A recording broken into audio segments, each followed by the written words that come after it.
I hope you are having a fantastic day. It is your man Jarek here, and I am happy to be back. And guys, I am super pumped about today. If you didn't have an opportunity to catch Clash of Kings 2 this weekend, well, I did come just short of falling or making it in to the top 8. I had an absolute blast, and I in particular had an absolute blast playing with Nectar, which I believe is completely underrated. It is such an amazing and powerful deck, and I do realize that it's going to be where it is right now, and as more support comes out, it's going to fall down a little bit.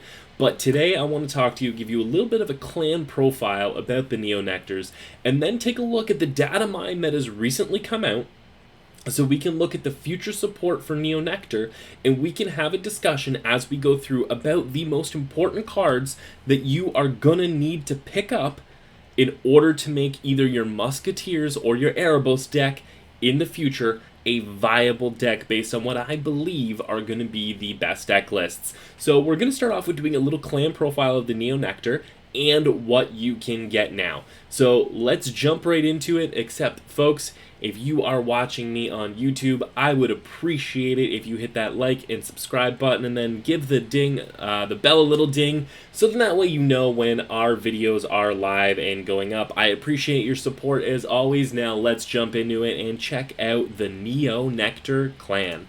So first, let's talk about our grade zeros. You'll actually find two trains of thought in the grade zeros, and they're extremely important either way with Nectar. The P Knight is, in my opinion, one of the best grade zeros in the game, especially when you're, rating it down at common level. So it has Forerunner, but what its ability is, it allows you to put it back in the soul and put two cards from your drop zone to the bottom of your deck. Now, this is powerful because the Nectar does have some abilities as it's going through in order to be able to shuffle their deck. So you can put some new intercepts back for Jean's ride, which we're going to talk about a bit later. You could put your PGs back into your deck. You can get some extra triggers back into your deck. With this, in essence, you can get 2 extra interceptors. You can be running 6 PGs in your deck possibly, or you can be running a 15 trigger deck, which is extremely powerful, and I really like it. The other is our ride chain, which starts with the Shield Seed Squire. Now, this is an interesting ride chain because you're not actually going to be riding on Vanguard. This is a ride chain that is going to happen with Rearguard. So what happens is you run on this, it's called to the Rearguard position with Forerunner, and then when this unit attack hits, it allows you to search out Blade Seed Squire. Now, Blade Seed Squire is a grade 1 support, and then Blade Seed Squire, when it hits, it allows you to search out the next level, which is a grade 2 intercept. When it hits, it allows you to search out the grade 3 version. Now, when the grade 3 version hits, which we will be running in this deck along with the grade 2s, and one copy of the grade 1 is what I'm going to talk about if we talk about the decks. The grade 3 version, when it hits, it allows you to search out 2 of the grade 2 versions, which makes it a really, really powerful rearguard chain in being able to keep up constant interceptors and constant blockers. I personally prefer the P Knight. I believe that the P Knight is just the better card. So let's look at our grade 1s. Obviously, we're going to jump right into it, and we have our Maiden of the Blossom Rain, who is our PG. You know, in any deck we're creating, this is an automatic 4 of. Now, here's where we're looking at the Blade Seed Squire, which is the second version of the ride chain. In most decks that I'm running right now for this, I do still run one copy of the Blade Seed Squire. I think it's 7,000 power. It's a powerful booster, and it has a little bit of utility to get your Night Avenger Jean and, create an interceptor when you might have not had an interceptor. We've got Lady of the Sunlight Forest, which is, again, it's just the rest it, discard a card, draw a card, so really great for filtering 7k power. Your vanilla 8k, your Corella Dragon, which is extraordinarily useful in these builds. I think that it is very, very important when you're running Nectar to have the 8k vanilla as support, because it does have troubles making numbers.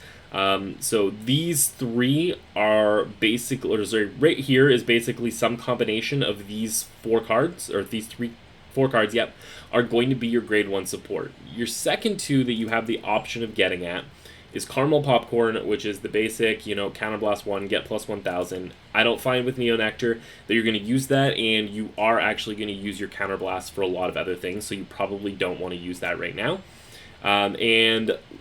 Lily Knight of the Valley is going to pump Iris Knight, and Iris Knight is your grade 2 10k vanilla. So we're probably not going to be running into the Iris Knight a lot. Cards that we are likely to, out of your grade 1s, that you're going to want for the future, obviously your PGs. It's basically these 4. They have potential roles still in the future in the Erebos build. In particular, this one obviously in both. These 3 can see a little bit in the Erebos build, which we'll get into a little bit later. So, grade 2, what do we have here? We'll leave the rares for last and start on everything else. So, here is your basic 7k. We've seen a couple of these. Look at the top card of your deck. It's a grade 2 or lower. You can call it. A lot of the Neo Nectar builds do run this. I personally don't, but it's still a very valuable card. Not one that you're going to need to invest in for the future, though, in my opinion. Here is Iris Knight, which is your 10k vanilla. 10k vanilla, always a strong option. This card I think is slept on. I run 3 of these in my deck, and I absolutely love it. Whenever it hits the Vanguard, it can power up another one of your units by 3,000. I would definitely invest in keeping these around. I think that this card is slept on a lot, and based on my matches that I had in Clash of Kings 2, it's a game-changing card, and in my opinion, better than its grade 3 counterpart. We also have Hey Yo Pineapple, which does sound like pretty much one of the most awesome Vanguard card names that you can think of. During your turn, if you have 4 more rear guards, it becomes an 11k base during your turn, which is pretty good, but it's not always consistent enough. There's some argument that maybe in the Musketeers build later it would be, but you want Musketeers in the Musketeers build, so it's not one that I really look at. The 2 that you need to look at here, right now, Knight of Vendor Jean. It's basic interceptor. When it attacks, you can return this card to your deck to call Knight of Harvest Jean, which is its grade 3 version, to the rear guard, rested. Super powerful card, and its combination with Jean when Jean goes back and calls 2 of them is just incredible. It's one of the best defensive plays in the game. Great chaining, and if you're running stand triggers, it can do some crazy things. And then, of course, Maiden of Rainbow Wood, which is your basic when this unit attack hits, you can counterblast 2 to draw a card.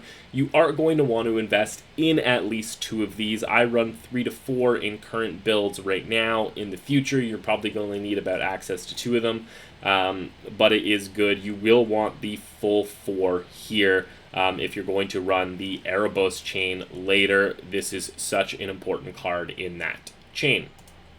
So, we get to our grade 3s. I'm going to start off with the card that disappoints me to no end, and that is Exploding Tomato. It is the same ability as our turtle earlier. When it hits the Vanguard, one of your units gets plus 3,000, but the turtle does it only from rear guard. This does it from both Vanguard and rear guard. I believe if they had made this a 10k, or if they had made it so this did it on attack, or if it hit anyone, it would have really pushed Neo Nectar over the top. But right now, it's not a card you need to worry about investing in. Here, we're going to look at Avatar of the Plains Behemoth. This is always going to be, in your current builds, this is going to be your 13th card in it. It's really good. Counterblast 2 allows you to stand one of your other rear guards when it hits. In the future, it could still be a tech option that you want to run, but it's probably not going to be overly important when we talk about the future sets that are coming out. So let's get into this, because this Valkyrie, front line Valkyrie Laurel, is absolutely, this is going to be a staple for Neo Nectar, probably the most staple grade 3. You are going to run 4 copies of those now. You are going to run 4 copies of these as one of your second if you are running Musketeers in the future, and you are going to run 4 copies of this if you are running the Erebos deck. It is a super strong attacker. When it attacks the Vanguard, it gets an extra 2k. huge against MLB right now because it is someone who can actually attack MLB. Still doesn't quite hit your cross ride numbers, but it's the best card in the deck at making numbers. So super powerful card. Great to take down a rear guard stand and get into the Vanguard. So our 2 triple rares. We're going to start with Knight of Harvest Gene. I do definitely advise getting 4 of these. These are going to be good if you want to play Neo Nectar now, or if you want to play the Erebos chain in the future. It's really great because you can drop it down into the rear guard, you can attack in, and then you can smoke it back to your deck and call out 2 interceptors. And depending on the order you do it, and I've done it quite a bit, you attack in, you pull it back, call out 2 interceptors, attack with your Vanguard, stand one of those new interceptors, and you just start getting new attacks, because those interceptors do come in rested. But it allows you to apply a little pressure to your opponent, while still making sure you can keep the defenses up on your next turn. The next person we're going to go to is the key card of the current era, which is Maiden of the Trailing Rose. If you want to run Neo Nectar now, you definitely need 4 Maiden of the Trailing Rose. She's got the 11 power base, but what is also really important is her Persona Blast, which is so strong. If she hits, you can Counter Blast 1, you Persona Blast, and allows you to look at the top 5 cards of your deck and call 2. Now, this gives you infinite possibilities, really. I mean, not infinite, but it gives you a lot of possibilities. You can call a new column if you're trying to push through damage. You can call 2 interceptors up if you're in a position where you're trying to defend yourself. Or if you're just starved for rearguard position, you could potentially fix your support units to be able to get better attacks through later. This can become extremely powerful if you start hitting stand triggers, and you can just knock off a lot of attacks. The only problem that you'll hit is, again, that Neo Nectar isn't the greatest at all times at making numbers. So you will struggle a little bit in the process of making numbers, but she is really great right now. Unfortunately, I don't particularly see in either of the 2 decks that I'm going to showcase from the future stuff where she will actually fit in to that meta. Originally, I had her slotted into Musketeers, but unfortunately, you just always want to ride a Musketeer. There's no situation that I can think of where riding Maiden of the Trail Rose will be a better situation than riding a Musketeer. And in Erebos, you're going to want ones that duplicate itself. So, as much as I love Maiden of the Trailing Rose, I think she's one of my favorite cards. She has an extremely powerful Persona Blast, and I would still advise getting her if you want to play right now. If you don't get her in the current gacha rolls during the current event, I wouldn't lose any sleep over it, because I do not believe she will play a major role in a couple of months when we get the Neo Nectar support, which will be coming out in Japan probably in July, based on the data mines. So, before we jump in to what is kind of coming forward from Japan in the future, now that I've kind of went over the clan, and I do believe that Neo Nectar is an extraordinarily powerful clan. I think they're definitely mid to top of tier 2 right now. Myself, I performed very well with them. Ride My Avatar took top 4 with a Neo Nectar clan in his wheelhouse at Clash of Kings this weekend. So it was really good. I want to just quickly showcase a deck example of what I was doing with it here. So we've got our 4 PGs. Again, we worked on 4 filtering and 4 of our vanilla 8K with just 1 of our rearguard ride chain. Then, of course, we've got the 4 genes, we've got the 3 draw cards, we've got 3 vanilla, 10K vanillas, and, as I said, completely underrated card, please, the World-Bearing Turtle Akabara. Such a good card for pushing damage and fixing some of the issues that we have in making numbers. Obviously, we have our 4 Maiden of the Trailing Roses, the key ride of our deck. Then we've got our 4 Knight of Harvest Genes, which is a absolutely amazing defensive card. We've got, again, as I said, our 13th, our 1 Avatar for getting that extra stand up. And, in my opinion, the best card in the deck, as weird as that sounds, Frontline Valkyrie Laura, that extra 2,000 power when boosting for Vanguard, and the ability to stand cards and the ability to call defensives, along with a couple of fairly strong rearguard positions. It's the key card to succeeding in this meta, especially with MLB here. The only thing that Neo Nectar is missing from its wheelhouse right now is the fact that it cannot hit cross-ride numbers easily at all. And that does make it struggle against two of the biggest decks in the format, in Dote and in Shadows.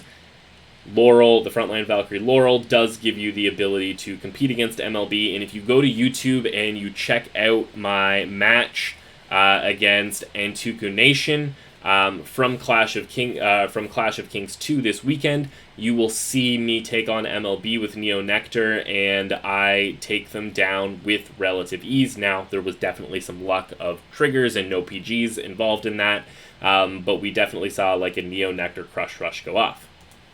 So, that is the current state of Neo Nectar. What has data mining and the future told us we're going to get? Well, let us take a look at the future. Now, I do have to apologize when we are going through this, and my apology is based on the fact that this is a data mine that we're going to be looking at.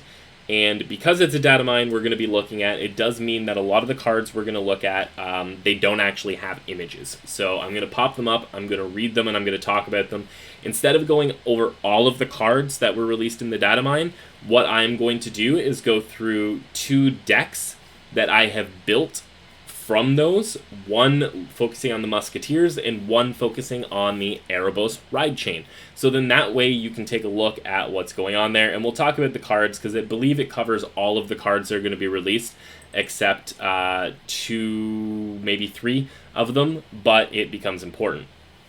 So the first deck we're going to look at is our Musketeers deck, which I think is the one everyone is looking forward to.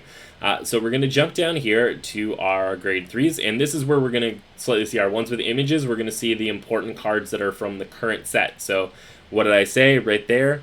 In our Musketeers, we have 4 of our Frontline Valkyrie Laurels. There we have 2 of our pay to draw a card, and we also have 4 of RPGs. So those are what I believe are going to be from the current set. So our namesake card is going to be White Lily Musketeer Cecilia. I wish we had some artwork to show you, but what she does is when she has Limit Break 4 once per turn, you can Counterblast 1, and you can return 5 grade 2 or less Musketeer cards from your drop zone to your deck, and that'll allow you to call 2 White Lily Musketeer Cecilias to your rearguard position. So basically, you're gonna ride White Lily Musketeer. You're gonna ride Cecilia. You're gonna return 5 Musketeers to your deck, and then you're gonna call 2 copies of Cecilia, giving you a front row that is all 11k right off the start. And then once per turn, you can also retire one of your Musketeer rearguards to look at the top 5 cards of your deck and call a Musketeer as well. So what I like for this, if you wanted, you could use the ability, return 5, call your 2 Cecilias, and then if you want, you can actually retire one of those Cecilias and pull a rearguard that can block, that can be a self-damager. There's lots of things that you will be able to pull, and we'll look at the grade, the other rearguards that you will have options to be able to kind of pull and filter through and find. So that's pretty cool. It gives you some very, very powerful lines, very, very powerful attacking options.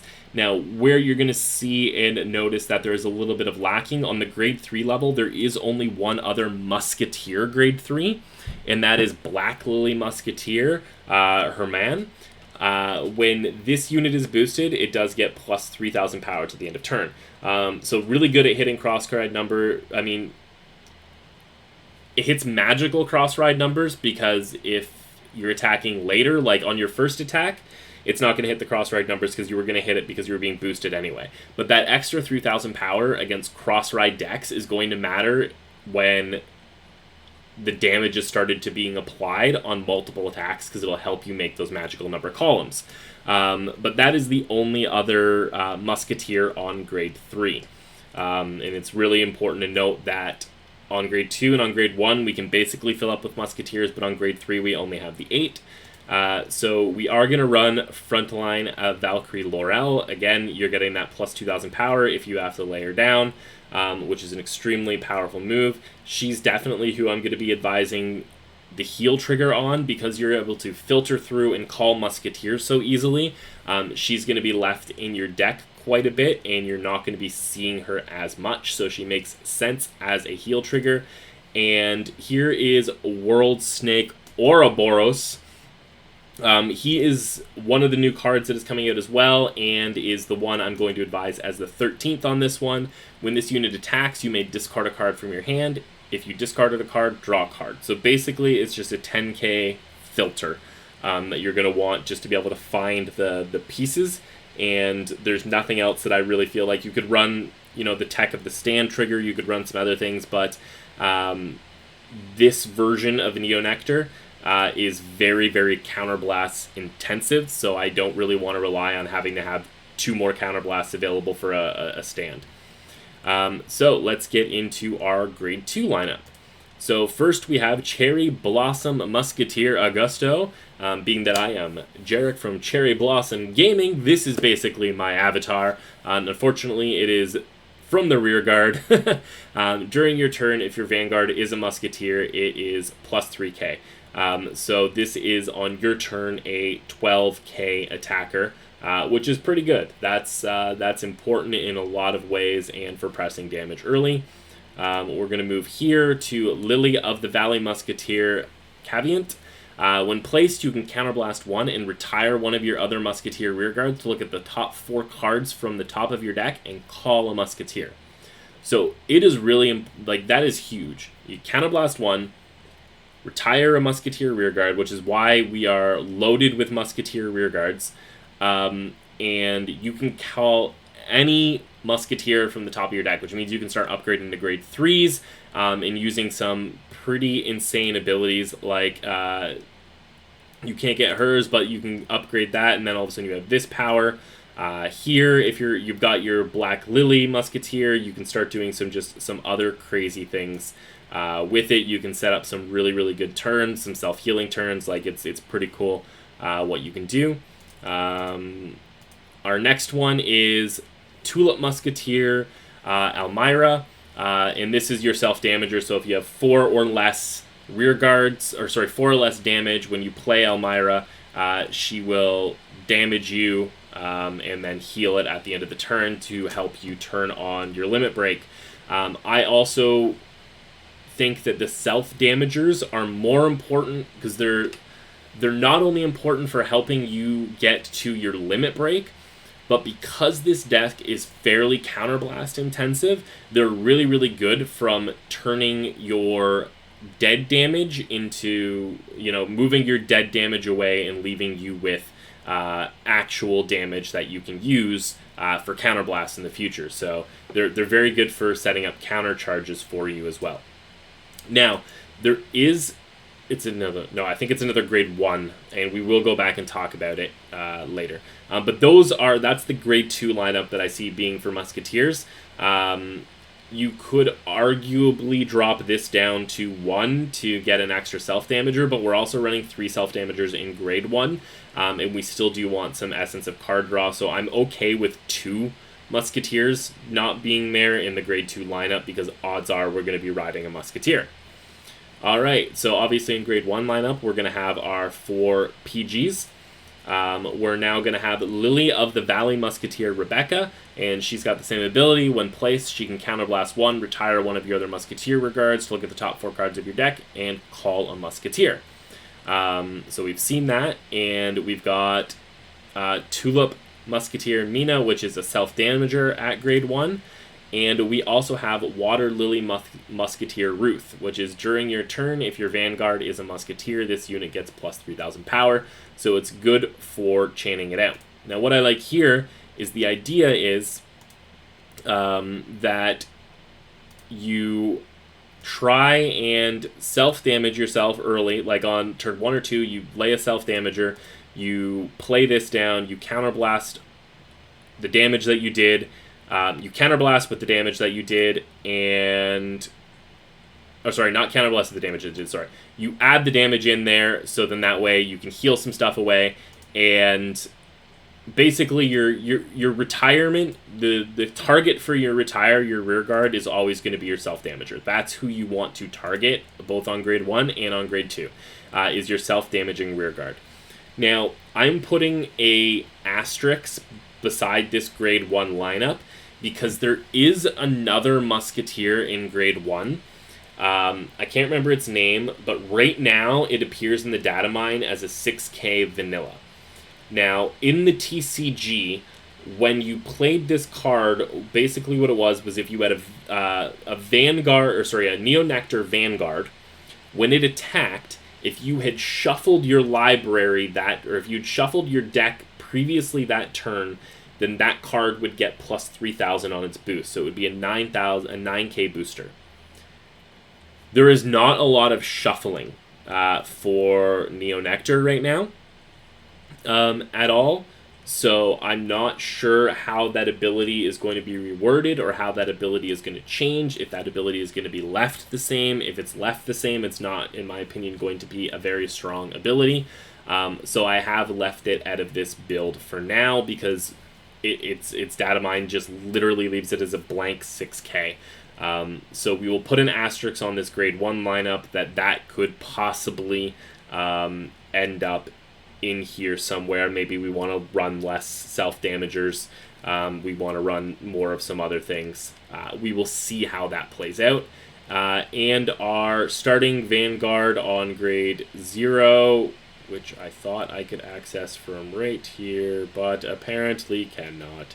Our starting access is P-Knight. There is a Musketeer Vanguard.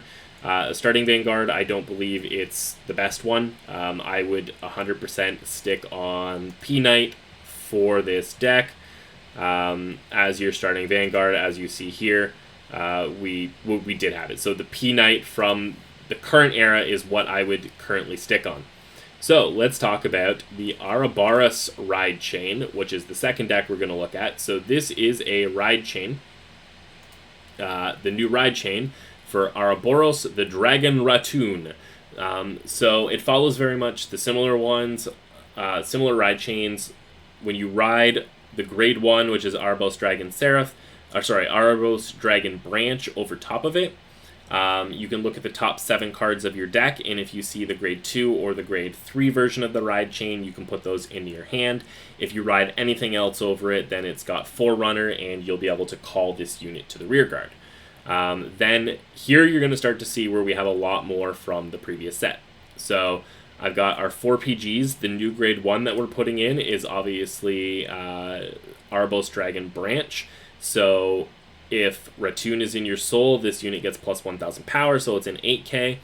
And when Timber rides it, and this is where I like this Ride Chain, so when Timber rides it, you're going to call a card from your deck with the same name as one of your rear guards. So basically, it's going to look at your rear guards that you have, and it's going to allow you to call another one of those from your deck when you ride it. So odds are on first, it's sitting there and it says you can do that. On Timber, this is going to encourage you to actually play your grade 1s down. And you'll notice as we're going through the build that we're very, very particular on trying to get cards that interact and help us get out new similar grade 1s. So we are running for that. We do need to make sure we have our filtering and our draw to help us, so even though it's a little counterproductive to that, we are running that here. Now, because we're running this Ride Chain and because we want similar ones, we're actually now going to run the Blade Seed Squire Ride Chain from the rear guard position alongside of it, because we know what kind of power that they can give us, and you're going to see why it's so important in a minute. So actually, I think before going over everything, I'll go over the rest of the Ride Chain. So if we ride Ouroboros Dragon Timber, it's going to have the same. If Branch is there, it gets plus 1,000 power, so it'll be a 10k. And when you ride Seraphot, you're going to be able to call, again, a rear guard with the same name as a rear guard that you already have out from your deck. So essentially, if you're hitting your ride chains properly and you have a rear guard and you're not tapped out of them, what you're going to do is you're consistently, when you ride, you're actually going to be riding and calling another rear guard into place, which is super, super powerful. And then Erebos Dragon Seraphot, it's Limit Break 4 at the start of your battle phase. All of your units, all of them, get the following ability until the end of turn. If you have another unit with the same name as this unit gets plus 3,000 power. So if you have stacked everything properly, you're saving it up, you're really thinking about your plays, you're holding things back in the proper way, you're calling things in the proper way, then when this comes back, if you literally have columns of grade 2 and grade 1s that are same, those columns are essentially immediately going to get 6k power. So that is really, really huge. You can also counterblast 2 to call a card with the same name as one of your rear guards from your deck. And that's as many times per turn as you want, which is why you're going to see that the only other time I have counterblast in here is, again, with our Maiden of the Rainbow Wood, and even that I am sketchy on. Like, I would be fine if we moved that out.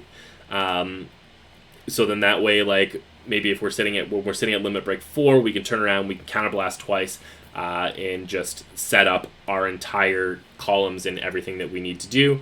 And of course it gets plus 1,000 power, so it's an 11k as well. But if you have this on Vanguard and another one on Rear Guard, then your Vanguard's going to get that plus 3k as well if you have another one out there. So it becomes really, really powerful and creates some really, really great attacks.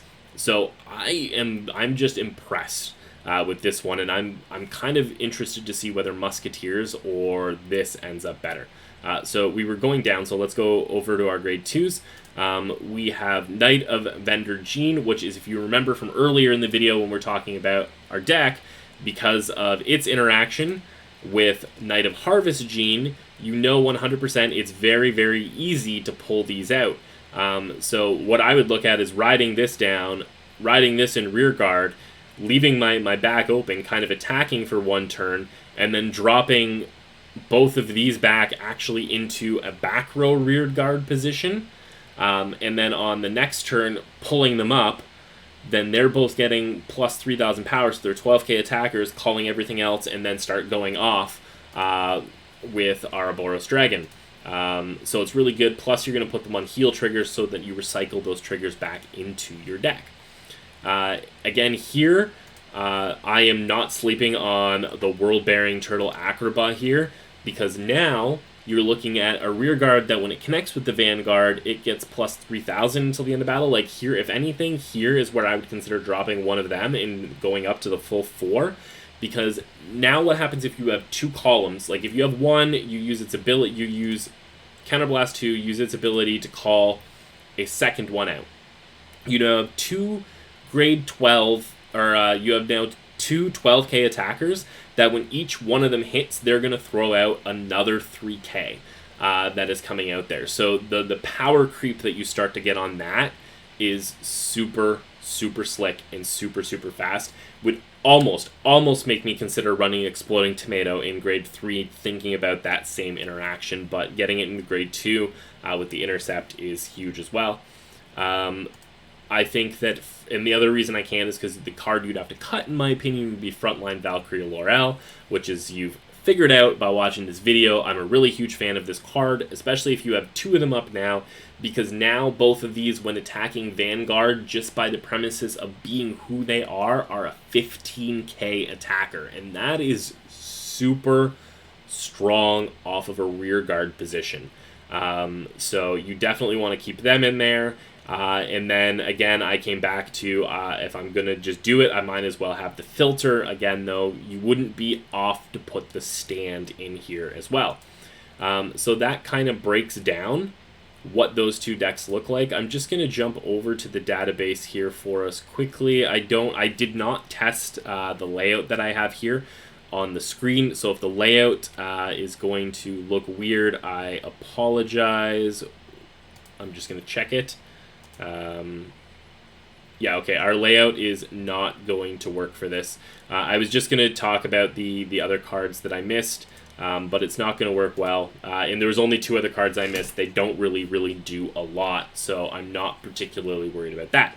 So, that is the Neo Nectar clan profile, the Neo Nectar decks, a little bit of a conversation about what you should look forward to investing in the future for Neo Nectar, and just to recap that now, oops, I think I went back farther than I wanted to here.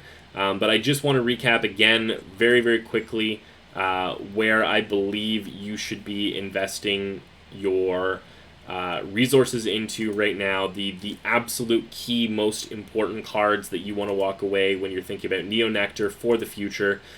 In my opinion, you're going to want to make sure you have your 4 PGs. You're going to want to make sure you have at least 2 of the Maiden of Rainbow Wood. You're going to want to have all 4 of your Knight of Vendor Genes.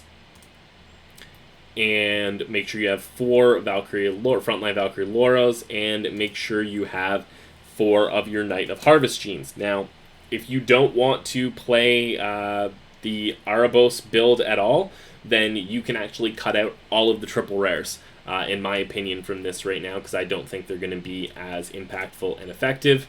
And it's kind of interesting that we have the ability to see into the future like that and make some guesses. Now, obviously, do keep in mind that that is all guesswork, because we haven't seen the decks play yet.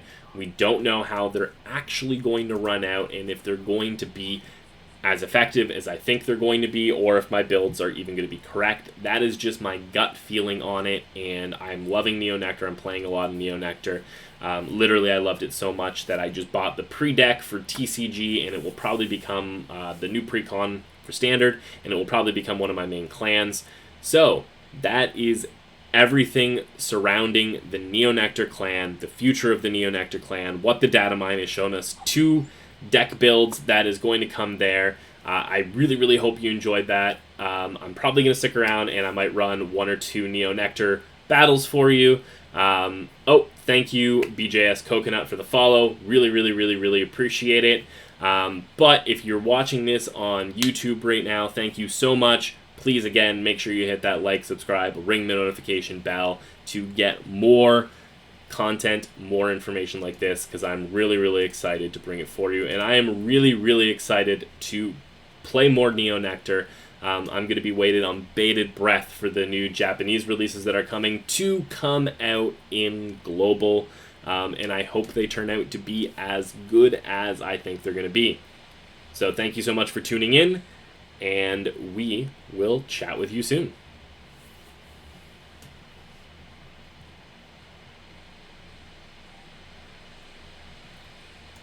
I will drop my YouTube link in the comments. Give me a second here. I haven't hit enough followers yet to make my own URL yet, so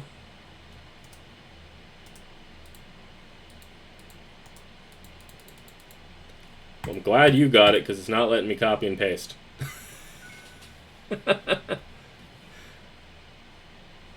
It's Cherry Blossom Games if you look it up, but Roska Tyrant's got your back. He's gonna drop the link in the chat for me here.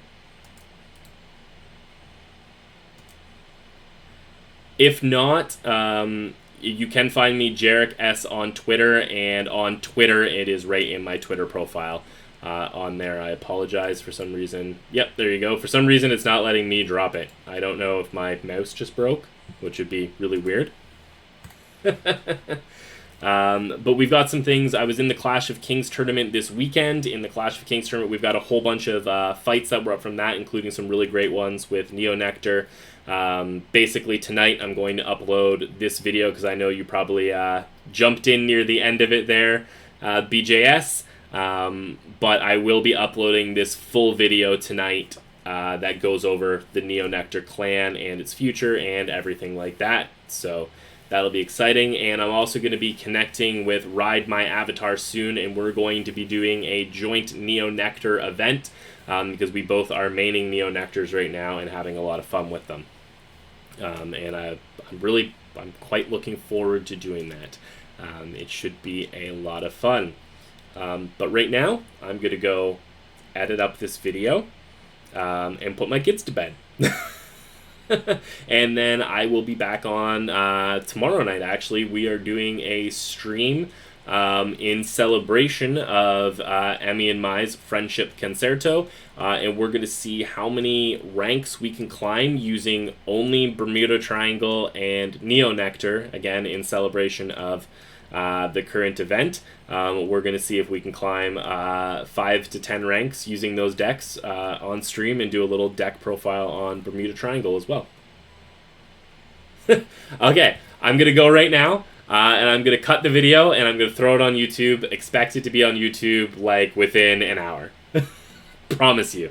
It's going. We're going right now. We'll talk to you soon, everyone. Have a great night.